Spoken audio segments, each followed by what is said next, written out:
I'm Jessica Preshaw. I'm a consultant gynaecologist at Southmead Hospital at North Bristol Trust. I'm the endometriosis lead.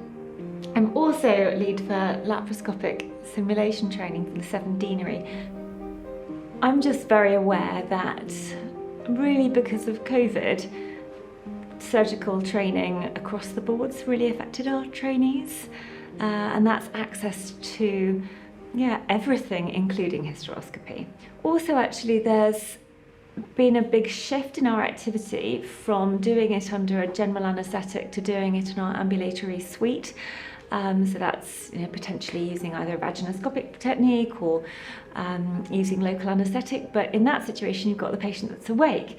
So if you've got a trainee who's not used the kit before, actually that's not ideal, so this helps bridge that gap. So you've got a trainee who can become familiar with hysteroscopy before then going into our outpatient hysteroscopy clinic, and they're more confident with the patients. It's just smoother, more efficient. It's really about familiarity with kit.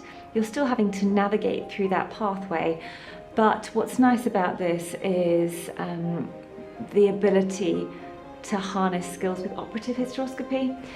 So there are little polyps that you can put inside, adhesions, and actually it's becoming slick at placing different kit down the operative channel of the hysteroscope so that you can get your eye in for quickly and efficiently removing that polyp, because that's the key, particularly in outpatients when you're working with that lady being awake. You need to be really quite slick and quick with it.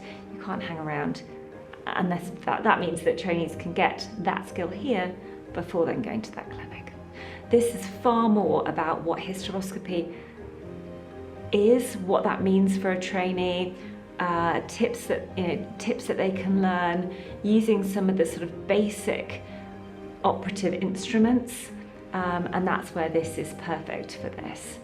The hysteroscope and light lead box screen give you a really clear image. I definitely recommend this as a hysteroscopy simulator.